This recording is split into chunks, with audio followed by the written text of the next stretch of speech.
Thank you, Chair Latta and Ranking Member Castor, for this important hearing today. Thank you to our witnesses and especially my former constituent, Mark Christie. It's nice to be on this side of the dais with you at the table.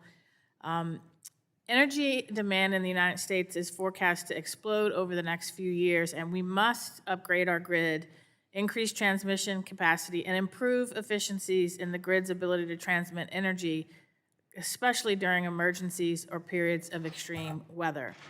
We must advance meaningful reforms to expedite grid and transmission modernization in order to address skyrocketing energy prices and prevent greater harm to Americans in the future. And in a world in which U.S. households have an average of roughly 21 connected devices, our current grid cannot handle the increase in energy generation necessary to support the increased electrification of everything from transportation to advanced manufacturing, data centers, and AI. And one of the themes of today's hearing has been getting the proper balance between the federal government's responsibility versus the state's responsibility. And as a former state legislator, I get it, and I agree how important it is to get that balance right. But what's been missing from our discussion today is the sheer difference in permitting an interstate natural gas pipeline versus an interstate transmission line. For the natural gas pipeline, it's a one-stop shop. You go to FERC, you apply for a permit, FERC gives you the permit. For transmission lines, you have to apply for a permit from each state's utility commission that your line touches. Mr. Gramlich, does that make a lot of sense to you?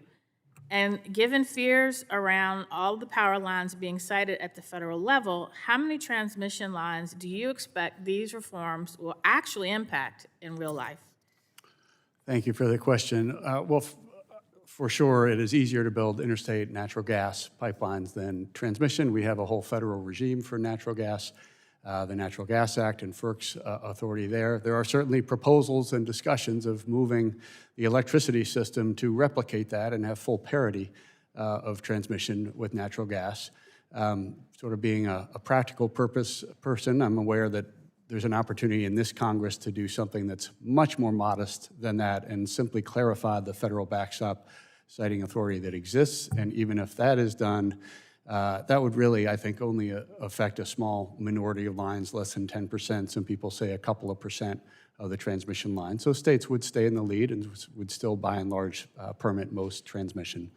But there would be that narrow few for the bigger lines, multi-state lines, where there would be a federal role. And I want to switch gears to data centers. Mr. Gramlich, I think you correctly noted that state utility commissions are addressing the most important questions in electricity policy these days on how to best shield families from paying for infrastructure used by data centers and other large users of electricity. And as a matter of fact, the Virginia SCC just adopted a new rate class for Dominion Energy for large industrial users like rate data centers as one example. So Mr. Gramlich and Mr. Skelly, can you talk about how establishing certainty around the question of who is responsible for paying for specific infrastructure will help us build everything, clean energy, transmission infrastructure, and facilities like data centers that use a lot of power more quickly?